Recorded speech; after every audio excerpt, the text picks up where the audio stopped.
Boa tarde, Kátia. Eu sou Eduarda, aluna do primeiro semestre de administração no INSPER. Hoje eu vou estar conduzindo a nossa entrevista. Primeiramente, queria agradecer pela sua participação aqui hoje e pedir a sua autorização para realizar a gravação enquanto eu conduzo a entrevista. Sim, sempre que você precisar. Muito obrigada. Então, Kátia, eu vi nas suas redes sociais que agora você está trabalhando como psicopedagogo institucional em uma escola. Como tem sido essa mudança de área assim, para a área da educação para você? Sim, a minha formação inicial, há 20 anos atrás, é pedagogia, né? Então, assim, sempre fui voltada para a escola. E como mãe de uma criança de inclusão, né? Eu sou mãe de uma criança autista. Eu senti necessidade de procurar mais conhecimentos. Aí logo eu fui para a psicologia, depois eu fiz psicopedagogia, neuropsicopedagogia, tudo acreditando que eu poderia conhecer mais esse mundo, né, para me dar mais clareza de como lidar, de como que eu poderia estar lidando com o meu filho, né? Confesso que diretamente eu pude entender como que é o funcionamento de uma criança especial, perfeito, só que com o meu filho não surtiu muito efeito, né, porque geralmente não surte mesmo. Mas hoje, graças a tudo isso que eu fui atrás, eu consigo realizar um trabalho muito bacana com as crianças na escola, né, porque eu estou trabalhando hoje, atuando num colégio, como psicopedagoga institucional voltada para crianças de inclusão, né? Então, como hoje nós temos muitas crianças de inclusão e essas crianças precisam efetivamente serem incluídas, houve essa necessidade do colégio de ter um profissional voltada para essas crianças. Sim, muito interessante, Kátia, muito bacana. Agora eu vou começar com as perguntas. Como você vê o impacto do uso excessivo das redes sociais no desempenho acadêmico dos universitários com base em sua experiência clínica? Pois bem, vou voltar um pouquinho. Antigamente, né, os alunos, para que realizassem uma pesquisa, quando o professor pedia, a gente ia onde? Nos colegas que tinham Barça, ou quem tinha enciclopédias em casa, ou a gente tinha que frequentar uma biblioteca. Com a chegada da tecnologia, isso facilitou muito, porque tem muitos sites de buscas, né? Só que ao mesmo tempo, o que eu percebo? O quanto isso, a tecnologia ela veio para agregar isso muito, eu penso que é muito positivo, porque amplia de uma forma muito mais rápida, não se tem mais aquele sofrimento de ir atrás de uma biblioteca, de N cópias, enfim. Só que o que eu percebo? Uma dispersão muito grande, porque uma vez que você está na rede, é muito difícil que o aluno, o estudante, ele foque num assunto só. E logo o tema principal cai por terra, porque ele vai vendo uma outra coisa, vai vendo uma outra coisa. Se ele não tiver disciplina, esse conteúdo em que ele foi buscar, né, para aprendizado, ele acaba que se perde, né? Mas por um outro lado, o fato da facilidade, ele acaba que amplia mais ainda esse conhecimento e amplia de todas as formas, né? Que é um visual, é um auditivo, né? Então, assim, eu penso que consegue ali abranger mais. Então, eu penso que tem 2 pesos e 2 medidas. Temos aí um boom de crianças, de jovens que estão totalmente dispersos, totalmente sem foco, ansiosos, e eu acredito que seja muito por conta disso, por conta da rapidez da informação. Eles, tudo que se fala hoje com eles sabem por quê? Porque na rede é tudo muito rápido, né? Então, assim, a notícia que está acontecendo lá do outro lado do mundo, rapidamente eles já estão sabendo. Então, isso, penso que gera muita ansiedade entre os jovens, né? Que passam ali por um momento, por uma transição que já não é fácil, né? Sem ter a rede, porque eu lembro da minha época, dos meus irmãos, que já não era fácil essa transição da vida de criança, adolescente, para uma universidade que é uma vida adulta. Então, se não tiver, o aluno ele não tiver disciplina e foco, ele acaba se perdendo e o conteúdo acaba meio que se perdendo. Então, eu não vejo como um total positivo e eu não vejo como um total negativo. Ele é muito bom para quem sabe usar a ferramenta, eu penso assim, é muito bom. E aí eu vou puxar um pouquinho a sardinha para o meu lado, que para a criança de inclusão, a tecnologia ela veio para, de fato, aí sim contribuir muito, né? Para ampliar conhecimento, para ampliar o social. É isso. Não sei, acho que eu falo muito. Não, tá ótimo. Tem que manter tudo. Ixi, Fica tranquila, pode falar bastante, mas é assim que a gente precisa. Durante a sua carreira, você conseguiu notar que houve algum crescimento nas queixas por dificuldade de prestar atenção? Sim, e aí eu emendo na primeira pergunta, né? Então, assim, por exemplo, hoje as clínicas elas estão lotadas, né? Coisas que a gente ou não se via antigamente, isso é uma coisa que tá geral, né? Então, assim, ou não se era falado, ou as pessoas não procuravam, ou tá de fato um boom muito grande, no sentido de que as clínicas estão cheias de estudantes, né? Esses estudantes totalmente sem foco, totalmente dispersos, né? E os que não ali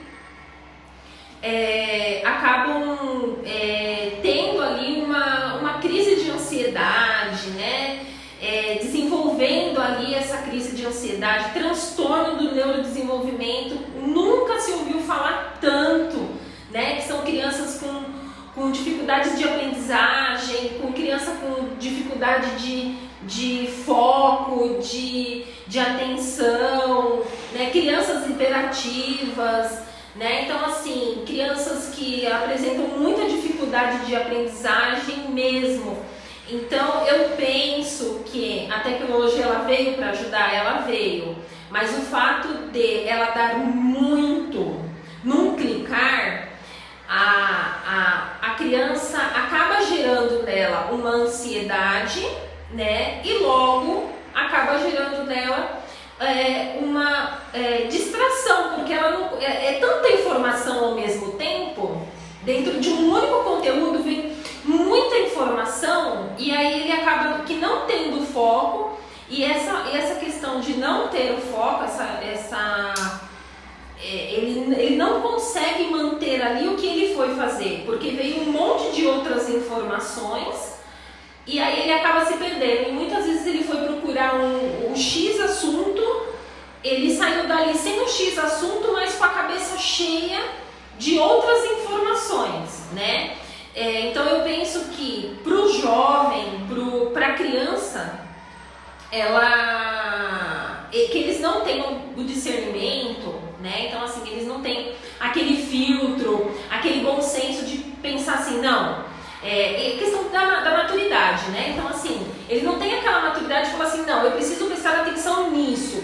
Já um adulto, de repente, consegue se policiar mais, porque ele pensa assim, olha, eu fui procurar tal assunto, é tal assunto que eu vou focar. E ele consegue inibir os distratores. Agora, uma criança e um jovem geralmente não consegue. E aí começa a pipocar rede social junto, e que é bacana, que para eles é legal, e aí acaba que perde um pouquinho o foco. Então, as clínicas estão cheias, sim, tanto na psicologia, com crianças aí que desenvolveram a questão do estresse, a questão da ansiedade, e como crianças com dificuldades de aprendizagem por déficit de atenção, hiperatividade, enfim, outros transtornos do neurodesenvolvimento. Isso acontece muito. Até com a gente, né? Comigo, principalmente, as redes sociais acabam atrapalhando bastante. Atrapalha muito, porque é legal, é bacana, é prazeroso. Sim. Né? É prazeroso. Então, assim, eu vou pender para que lado? Né? Pro estudo? Pro estudo, que tá aqui me massacrando, confundindo meus neurônios, ou pro que é bacana, que é a rede social, um amigo falando tal coisa, alguém postando tal coisa. Sim. É complicado. Os jovens da nova geração possuem já uma tendência para sofrer com esses problemas? E como isso pode prejudicar, por exemplo, as crianças, como a gente está falando, as crianças a partir do Fundo 2, né, que estão indo para o ensino médio, que estão começando a focar para um vestibular, como que isso pode prejudicá-las? Então, é aquilo, prejudica se não tiver o foco, se não tiver a questão do... Tá me fugindo a palavra, mas assim, a criança ter ali o que ela, de fato, o que é para ela fazer, a disciplina, surgiu a palavra, a disciplina, se ela tem disciplina, ela começa a aprender o que é importante e o que não é. Agora, se ela não tem, se ela tem alguma pontinha ali de déficit de atenção, aí que ela não consegue mesmo. E aí a tecnologia, as redes sociais, né, ela acaba que prejudica mais ainda, né? Que é o que vem acontecendo, porque hoje, a geração de hoje quem está na universidade hoje, eles vieram lá desde pequenininho já com celular, né? Então quem está entrando na universidade agora, quem está no ensino médio agora, eles já vieram de lá de pequenininho, dos 5, 6 anos, já tendo celular, já tendo essa vivência de celular, que foi daí para cá que teve esse boom, né? Então assim, eu penso que mais alguns anos, eu acredito que mais uns 5 a 10 anos, não teremos mais tanto transtorno, porque vai vir uma geração que já chegou com o celular na mão. Mas hoje a gente tem uma geração que pegou o celular lá pequenininho e veio crescendo com ele e passou por toda essa transição não digo só o celular, mas da rede social, enfim, de adquirir os aparelhos e ter mais facilidade, não só rede social, mas também outros meios, né, como a TV, como ter um tablet, enfim, ter um iPad, ter esses aparelhos à disposição, né?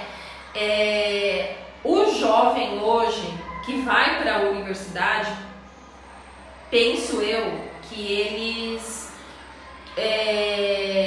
têm uma ferramenta riquíssima na mão, preciosa, que te traz informação, que ajuda a estudar, que ajuda no mercado de trabalho, que pode fazer vários cursos ao mesmo tempo, às vezes em EAD, não precisa sair de casa, tem um recurso muito rico na mão, mas volto a falar, precisa ter disciplina. Um aluno sem disciplina, a tecnologia ele vem para atrapalhar. Então, acaba sendo uma tendência para essa nossa geração que cresce com o celular desde do princípio e não sabe a hora de parar, né? Não sabe a hora de parar, exatamente, porque cresceu ali com isso na mão, e aí eu vou voltar lá atrás. Quando você pega um paciente desse, que você leva para uma clínica, que você senta na frente dele e você propõe um jogo de interação, um jogo para você entender como que funciona o raciocínio lógico dele, né, para você perceber como que está ali o cognitivo do aluno, do estudante, que você não apresenta tecnologia, muito difícil você conseguir atrair esse paciente num consultório, por exemplo. Por quê? Porque para ele tudo é um clique. Agora, se ele tem na mão algo que ele não vai clicar, que ele precisa usar, geralmente não é muito atrativo. Sim. E aí, quando você vai fazer uma intervenção com uma criança ou um adolescente, que você precisa fazer a intervenção e essa intervenção ela não usa tecnologia, ela é mais demorada porque isso para ele não é atrativo, onde poderia ser uma ferramenta muito boa para a gente trabalhar e intervir direto nesse aluno ou paciente que apresenta algum comportamento atípico, é mais demorado devido a gente utiliza em consultório a tecnologia, mas não é tanto como muitos esperam que seja, né? Essa coisa mais rápida, essa coisa de um clique, que isso não acontece. Que é a teoria do imediatismo, né? Do imediatismo, exatamente, não tem. Aí você pega ali a pessoa, volta lá com o jogo, com atividades, com coisas para manter a atenção e o foco, que não utiliza a tecnologia e acaba que demora um pouquinho mais para você conseguir avançar com esse aluno ou paciente. Como você já tinha dito anteriormente nas primeiras perguntas, você acredita que a tecnologia, apesar de ter bastante malefício, quando você não sabe utilizar, ela também traz bastante benefício para o ambiente escolar, nesse caso aqui as universidades. Como você acha que a universidade, os próprios alunos podem buscar se desvencilhar desses maus hábitos com a tecnologia e passar a usá-la de forma que os ajude a se desenvolver melhor na área acadêmica? Olha, eu não sei se foi uma boa escolha me escolher, porque eu tenho um pensamento bastante radical quanto a isso. Uma vez que a escola tem que ficar se moldando ao que é atrativo para o aluno, quando você leva isso muito ao pé da letra, isso entra em demasia, eu penso que a escola acaba se perdendo, seja a escola, seja a universidade. Porque eu sou uma pessoa bastante tradicional, eu acredito muito no tradicional, né? E por mais que nós temos aí diversas linhas, né, de formas de aprendizagem, eu penso que a tecnologia, sim, ela é um aliado muito importante, muito, muito, muito mesmo, para você, que traz conhecimento, traz interação, é importantíssimo. Mas a partir do momento em que você fica só preso nisso, deixa muito à vontade, ou você só faz para o aluno o que para o aluno é atrativo, penso eu que se perde. Se perde porque na vida a gente não tem só o que é atrativo, né? A gente não faz o tempo todo o que a gente gosta. Seria maravilhoso se a gente pudesse fazer o tempo todo o que a gente gosta. Então, assim, nesse aspecto eu penso que eu tenho um pensamento um pouquinho radical. Porque tem que ter a parte ali mais de exigir, de leitura, de buscar conhecimento sem tanta facilidade, porque tudo que vem muito fácil acaba se perdendo. Mas eu penso também que o aluno tem que entender como a instituição funciona, né? E a instituição deve de funcionar dentro daquilo que é necessário para o aluno, sem muita abertura, porque a partir do momento que você dá muita abertura, as coisas se perdem, né? Como eu falei. E é isso, assim, não sei. A experiência, eu penso que para o aluno, a experiência, o vivenciar, ele vale muito mais do que horas de sala de aula. Isso daí não tenha dúvida. Mas o experimentar, o estar, o fazer, o conhecer, sem tanto a questão de ficar ali preso a uma tecnologia. Eu penso assim, mais mão na massa. Aí eu penso que seria muito mais atrativo do que muito tempo de exposição a usos só da tecnologia, ou implantar a tecnologia ali, mas não fazer, porque eu penso que os jovens de hoje em dia estão muito presos à tecnologia e um pouco fazer. Então, na hora de colocar a mão na massa mesmo, não sabe. Ninguém sabe fazer nada. Tira isso daqui dali e põe ali, não sabe, né? Então, porque estão ali, tudo aqui é fácil, aí clica, a coisa chega. Exatamente, alienação. Clicou, cai do céu, acha que tudo tá fácil, né? Então, não sei, nesse aspecto eu sou um pouquinho radical, assim, dessa questão de ficar preso só em tecnologia. Entre pedir no iFood e buscar, eu sou mais em buscar, por exemplo. Sério? É a mesma opinião da minha mãe.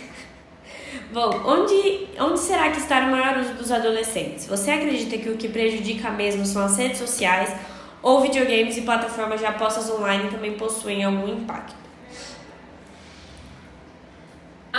aposta online, não sei muito dizer, não faz muito parte do meu conhecimento. Agora, a rede social, eu tenho uma opinião bastante formada quanto à rede social. Rede social é um problema que é dessa geração. Crise de ansiedade, se sentir diminuído, porque a rede social mostra uma realidade que ela não existe. Até mesmo adultos que, se não tiver um pouquinho de discernimento, de bom senso, caem nessa armadilha. Eu penso que é uma armadilha, sim, né? É muito legal, muito bacana, une as pessoas, fantástico, fantástico, desde que você saiba utilizar. Novamente eu falo, discernimento, saber usar, bom senso, porque gera ansiedade, sim. Às vezes e os jovens de hoje eles acham que o mundo está contra eles, por exemplo. Aí ele entra na rede social e vê que está todo mundo feliz. Pronto, o mundo está contra mim, todo mundo é feliz, só eu não sou, né? Então, assim, aí que começa a gerar ali aquela frustração, aquele desespero, né? Aí começa ali ficar meio depressivo. Então, eu acho que rede social ela é uma armadilha. Ela é muito boa para unir as pessoas, para conectar, ela é fantástica. Mas gera isso nas pessoas, gera ciúmes, gera inveja, eu não sei, eu tenho um pensamento muito assim.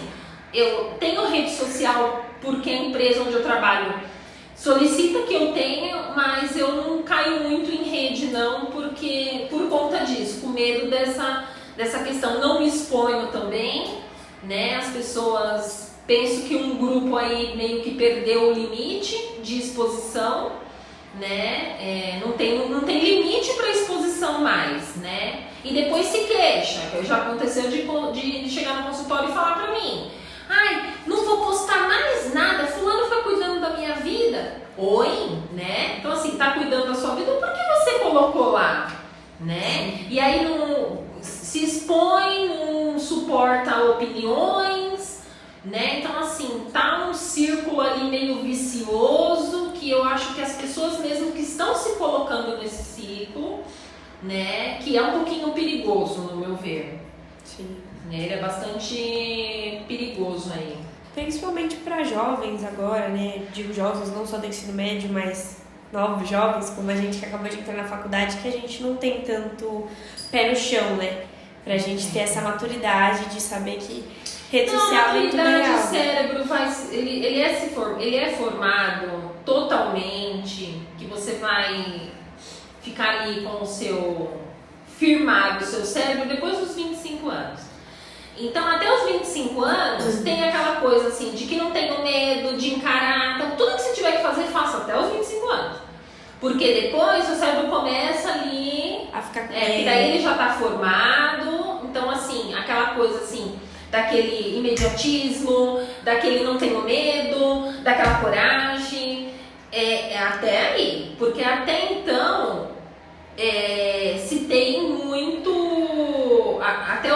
Até chegar uns 25, 26 anos que o cérebro totalmente está ali terminando de se formar, todas as áreas, dos controles inibitórios, enfim, a pessoa, ela acaba que faz coisas mesmo, às vezes você olha e fala assim, nossa, como é imaturo, como que é? Não é, porque é o imediatismo, é o não ter medo, é o encorajado, é a coragem, né? E por um outro lado tem essa questão também de, como se dizia antigamente, né? Meio que Maria vai com as outras. Então assim, acredita em tudo que vê, tudo é verdadeiro, né? Então assim, vê coisas e acha já que é a mil maravilha, acredita em tudo. E aí até passar essa fase tem mesmo essa questão da pessoa se perder ali um pouquinho. É basicamente isso, muito obrigada. Ai, falo demais, desculpa. Não, desculpa. Não, imagina. Era isso mesmo que a gente precisava. Eu espero que seja útil. Vai ser muito útil. Muito obrigada pela sua participação aqui hoje. Gostaria de te agradecer por ter doado o seu tempo e por ter enriquecido o nosso grupo com tantas informações importantes. Eu te obrigada. agradeço.